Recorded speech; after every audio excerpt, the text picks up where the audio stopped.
इसमें स्टार्ट करना था क्या, त्रिभुज। तो आज हम त्रिभुज के बारे में पढ़ेंगे जो अपनी कक्षा 10 में है। इसको बोलते हैं ट्रायंगल, ठीक है ना। तो त्रिभुज हमने कक्षा 9 में क्या पढ़ा है, त्रिभुज में कक्षा 9 में आपने त्रिभुज के सर्वांग समता के बारे में पढ़ा, ठीक है ना। और ये भी पढ़ा है कि त्रिभुज कितने प्रकार के होते हैं, त्रिभुज किसे कहते हैं, ये सारा सब कुछ तुमने कक्षा 9 में पढ़ लिया, ठीक है ना। ये बेसिक सी बात पढ़ी होगी कि 3 भुजाओं से घिरी आकृति को त्रिभुज कहते हैं। त्रिभुज को 2 आधारों पर वर्गीकृत किया जा सकता है। पहला हमारा क्या, भुजाओं के आधार पर, फिर कोणों के आधार पर। भुजाओं के आधार पर कैसे, भुजाओं के आधार पर त्रिभुज 3 प्रकार के बताए गए होंगे, ठीक है ना। समबाहु, समद्विबाहु, विषमबाहु, ठीक है ना। और कोणों के आधार पर बताए गए होंगे न्यून कोण, ठीक है ना, समकोण और अधिक कोण। फिर आपको बताया गया होगा कि सर्वांग सम त्रिभुज क्या होते हैं, ठीक है ना। तो सर्वांग सम तो कक्षा 9 में बता दिया गया। तो सर्वांग सम में क्या बताया गया था, जब सर्वांग सम आपको बताया गया था तो सर्वांग सम में आपको बताया गया था, सर्व का मतलब सर्व, देखो इसमें क्या क्या लिखा है, सर्व लिखा है, अंग लिखा है और सम लिखा है। अगर इसका तुम विच्छेद करोगे तो ये आएगा, मतलब सर्व मतलब सभी, अंग मतलब भुजाएं और कोण, ठीक है ना। और सम का मतलब समान, जिसके सभी भुजाएं और कोण बराबर हों वो तुम्हारे होते हैं सर्वांग सम। लेकिन यहाँ पे हमें कक्षा 10 में हमें सर्वांग सम की बात नहीं करनी, बीच बीच के सवालों पर कहीं पर प्रयोग में आ जाएगी तो उसका प्रयोग हम कर देंगे। सर्वांग सम की तुमने कसौटियां भी कक्षा 9 में पढ़ी थी, ठीक है ना। भुजा, कोण, भुजा, कोण, भुजा, कोण, ठीक है ना, भुजा भुजा भुजा, ये कसौटियां पढ़ी थी। यहाँ पे तुम्हें पढ़ना है समरूपता के बारे में, ठीक है ना। तो यहाँ पे बेसिकली तुम्हें पढ़ना है त्रिभुज की समरूपता कह दो या त्रिभुज की समरूपता से पहले हमारे आकृतियों, कोई भी आकृतियां हो उनकी समरूपता कह दो। हाँ, आकृतियों की समरूपता हो गया, ठीक है ना। पहले हमें त्रिभुज की समरूपता के बारे में पढ़ना, बेसिकली इसमें हमें पढ़ना जो पूरे चैप्टर में है वो त्रिभुज की समरूपता के बारे में पढ़ना है। लेकिन उसके पहले हम जानेंगे आकृतियों की समरूपता क्या होती है, ठीक है ना। तो आकृतियों की समरूपता में आपको कुछ बातें बताई जाएंगी, ठीक है ना। तो हम मेन रूप से सबसे पहले देखो क्या देखेंगे यहाँ पे, आकृतियों की समरूपता। बाकी सब हम थोड़ा साइड में करते हैं और पहले हम देखते हैं आकृतियों की समरूपता।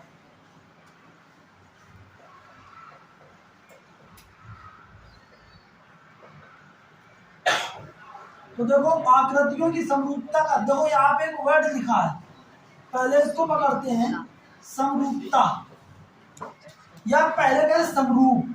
तो समरूप का मतलब हमारा क्या होगा, समरूप का मतलब होगा समान रूप, ऐसी आकृतियां जिनका रूप एक जैसा हो, ठीक है ना, जिनका रूप एक जैसा हो। अब रूप एक जैसा होने के लिए ये जरूरी नहीं है, दो व्यक्ति देखने में एक जैसे हो सकते हैं लेकिन उनमें अंतर किस बात का हो सकता है, अंतर इस बात का हो सकता है कि कोई एक बड़ा हो जिसकी हाइट बड़ी हो, ठीक है ना, उसका वेट ज्यादा हो, तो वो समरूप कहे जा सकते हैं देखने में अगर एक जैसे हैं तो, ठीक है ना। तो यहाँ पे हमारा समान रूप हो सकता है, जैसे मैं ये एक त्रिभुज बना दूं और एक ये त्रिभुज बना दूं, ये मैंने 2 त्रिभुज बनाए, ठीक है ना। ये देखने में दोनों एक जैसे हैं, देखने में दोनों एक जैसे, तो ये समरूप है। मैं एक सर्किल बना दूं और एक ये दूसरा सर्किल बना दूं, ये दोनों देखने में एक जैसे हैं, ठीक है ना। मैं एक वर्ग बना दूं, एक छोटा वर्ग बना दूं और एक बड़ा वर्ग बना दूं, ये सब देखने में एक जैसे, ठीक है ना। ये क्या है, समबाहु त्रिभुज।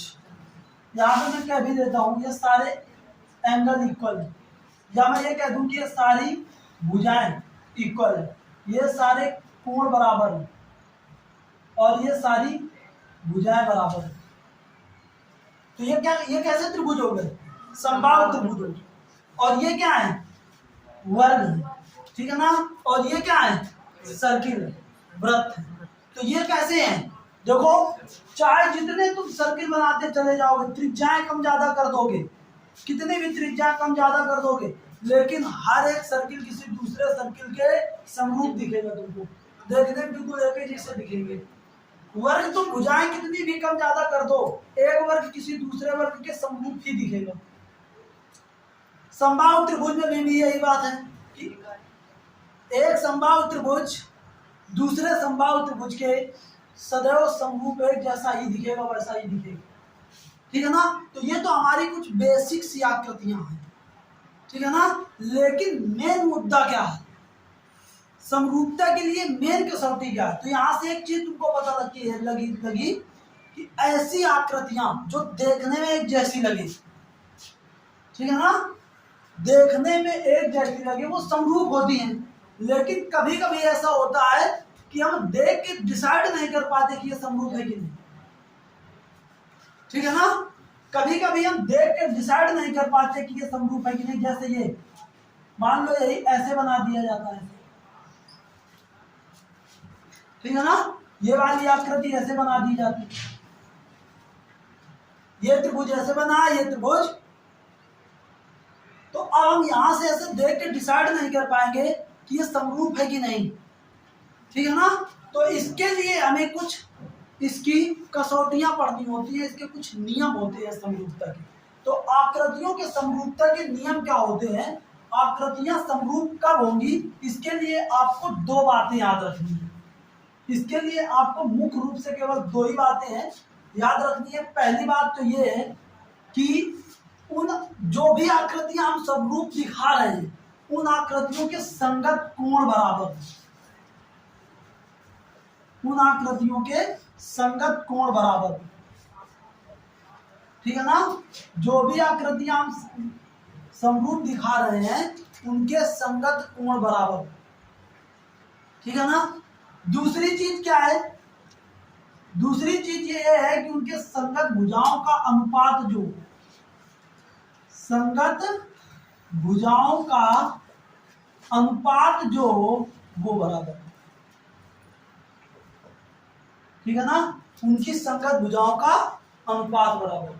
ये दो बातें हैं आकृतियों के समरूप होने की, ठीक है ना। पहली बात क्या है? संगत कोण बराबर हो। दूसरी बात क्या है? संगत भुजाओं का अनुपात बराबर। या क्या, देखो, अनुपात बराबर होगा मतलब होता है कि संगत भुजाएं समानुपाती हो। इसी बात को हम ऐसे भी लिख सकते हैं कि संगत भुजाएं कैसी हो? संगत भुजाएं समानुपाती हो। इसी बात को हम ऐसे भी लिख सकते हैं, बराबर अनुपात होने का मतलब होता है समानुपाती, ठीक। जैसे अगर कह दिया जाए कि A अनुपात B बराबर है X अनुपात Y के, तो हम इसी बात को हम क्या लिख सकते हैं? A अनुपात B समानुपात X अनुपात Y। चाहे इन दोनों को हल करके देखो, बिल्कुल एक ही हल आएगा। कैसे? इसको हल करोगे भाई, इसको क्या लिखोगे? इसको क्या लिख सकते हो? इसको लिख सकते हो A अपान B बराबर X अपान Y। और इसको क्या लिखोगे? इसको आप बाहर का गुणा अंदर का गुणा करा के लिखते हो कि नहीं? कछाट वगैरह में पढ़ा होगा। तो यहाँ पे A गुणे Y करते हो, बाहर का गुणा, और अंदर का गुणा बराबर किया जाता है, ठीक है ना। बाहर का गुणा और अंदर का गुणा बराबर किया जाता है। यहाँ पर भी तो देखो यही किया था, AY बराबर BX। तो देखो ये क्या, ये और ये दोनों बिल्कुल सेम नहीं है। तो चाहे तुम ये कह दो कि समान दो अनुपात बराबर हैं, चाहे कह दो कि वो कैसे हैं, समानुपाती, दोनों बातें सेम। तो इसमें तो आपको कोई दिक्कत नहीं होगी, ठीक है ना। चाहे समानुपाती कहा जाए, चाहे कहा जाए कि अनुपात बराबर।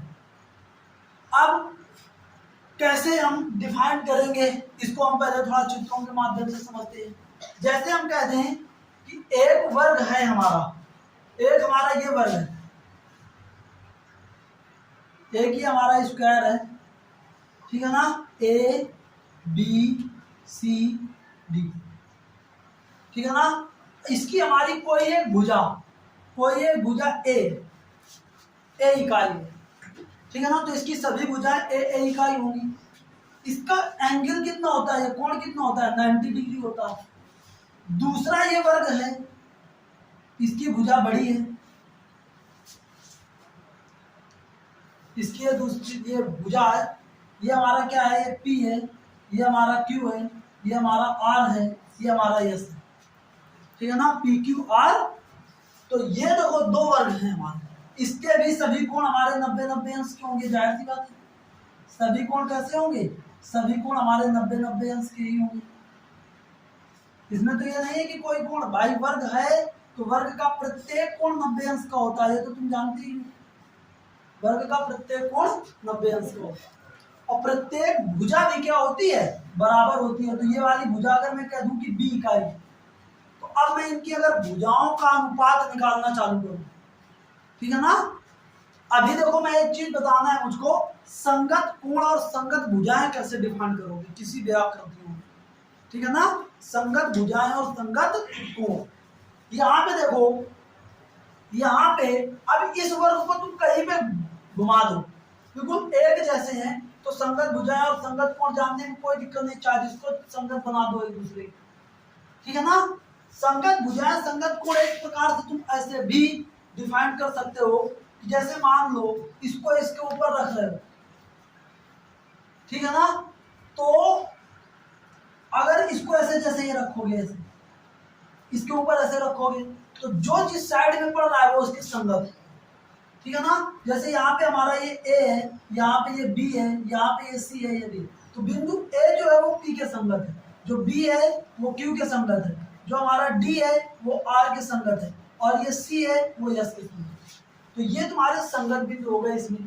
तो अगर हम देखो संगत भुजाएं, सबसे पहले हम संगत कोणों की बात करें कि क्या संगत कोण बराबर है क्या, तो देखो कोण ए कोण पी के बराबर है ना, कोण बी कोण क्यू के बराबर है ना, ये भी 90 अंश, ये भी 90 अंश, ये भी 90 अंश, ये भी 90 अंश।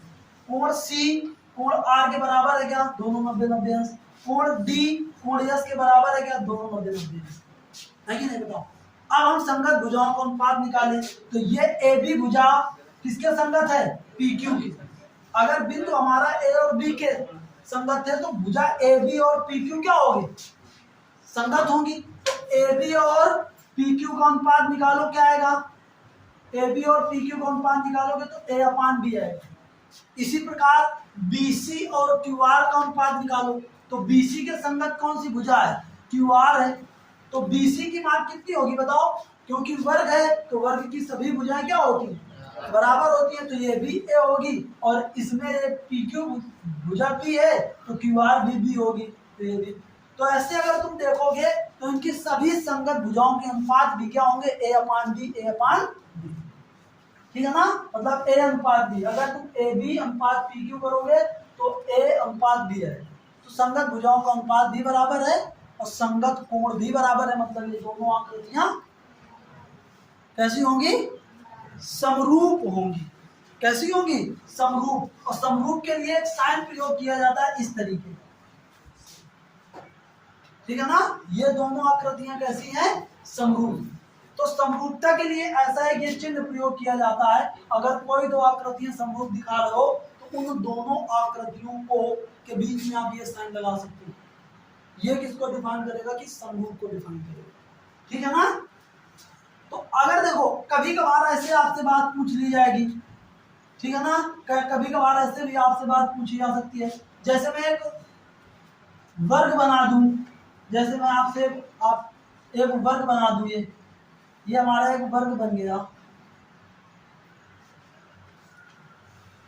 एक हमारा ये वर्ग बन गया ए बी सी डी, और एक हमारा ये आयत बन गया, ये हमारा बन गया आयत। देखो देखने में ऐसा हो सकता है कि ये भी तुमको एक जैसा लगे, साधारण भाषा में दोनों चौकोर है ना, ये भी चौकोर है, ये भी चौकोर है, ठीक है ना। अगर ध्यान से देखोगे तो ये एक जैसे देखने में भी नहीं लग रहा है, ठीक है ना। तो अगर इनसे पूछा जाए कि क्या ये समरूप हैं, ठीक है ना, तो आपकी देखो एक कसौटी जो होगी समरूपता के लिए, जो एक बात है कि संगत कोण बराबर है, वो तो इसमें भी है। देखो सब आयत के प्रत्येक कोण 90 डिग्री होते हैं। आयत का प्रत्येक कोण समकोण होता है कि नहीं होता है? और वर्ग जो होता है उसका भी प्रत्येक कोण 90 अंश का होता है ना। तो अगर हम इनमें देखें कि हमारा जो ए है वो P के संगत है, B है वो Q के संगत है, R है वो S के संगत है, वो A जो है वो P के संगत है, B Q के संगत है, C R के संगत है, D S के संगत है।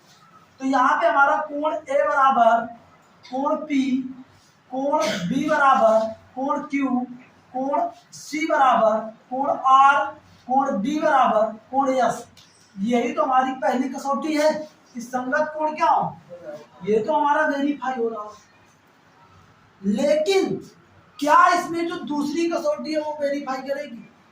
तो देखो अगर यहाँ पे हमारा ये भुजा मैं ए मान लूं तो इसकी सारी भुजाएं ए हो जाएंगी कि नहीं? अगर मैं ये वाली भुजा y मान लूं और ये वाली भुजा मैं x मान लूं तो क्या इनकी कंडीशन वेरीफाई होगी? संगत भुजाओं का अनुपात क्या बराबर होगा? देखो तो इसमें देखो AB के संगत भुजा कौन सी है? PQ। तो अगर मैं AB का अनुपात PQ के साथ निकालूं तो क्या आएगा? A/y, ठीक है ना। अगर ये वाली भुजा x है तो ये वाली भी भुजा x होगी, उसके सामने आयत की आमने सामने की भुजाएं बराबर होती हैं। ये वाली भुजा क्या होगी? y होगी, ठीक है ना, क्योंकि ऊपर वाली y तो नीचे भी। तो यहाँ पे अगर हम देखो अब दूसरी भुजाओं को निकालें BC, अगर BC अनुपात निकालें कितना? QR, तो कितना निकलेगा बताओ? A/x। और यहाँ पे ये तो नहीं कहा गया कि x बराबर है y के, x तो बराबर नहीं है y के। अगर x बराबर y हो जाएगा तो ये वर्ग नहीं बन जाएगा। तो यहाँ पे बताओ क्या ये दोनों बराबर है? नहीं है ना। तो यहाँ पे AB/PQ बराबर नहीं है किसके? BC/QR, ये बराबर नहीं है ना। मतलब कुल मिला के संगत भुजाओं का अनुपात समानुपाती नहीं है। तो जब संगत भुजाओं का अनुपात समानुपाती नहीं है तो ये दूसरी जो कसौटी है उसको वेरीफाई नहीं कर पा रहा, ठीक है ना, दूसरी कसौटी को वेरीफाई नहीं कर पा रहा, इसलिए ये समरूप नहीं है। तो ये तुमको ध्यान देना है दोनों कसौटियों को। हर आकृतियां, कोई भी आकृतियां हो, अगर दो में से किसी एक कसौटी को वेरीफाई करती हैं, दोनों को नहीं कर पाती तो वो समरूप नहीं, ठीक है ना। तो ये बात आपको ध्यान रखनी है। जो आकृतियां समरूप कब होंगी, ये चीज आप समझ गए, जो ये दोनों कसौटियों को संतुष्ट करेगी। मतलब क्या? संगत कोण और संगत भुजाएं, संगत कोण बराबर हो और संगत भुजाओं का अनुपात, ठीक है ना। अब देखो हम ये समझते हैं संगत कोण और संगत भुजाएं, और इसको कायदे से और समझते हैं क्योंकि ये चीज आपको हो सकता है कि दिक्कत करे, ठीक है ना। संगत भुजाएं और संगत कोण जानने में आपको समस्या हो सकती है। तो देखो भाई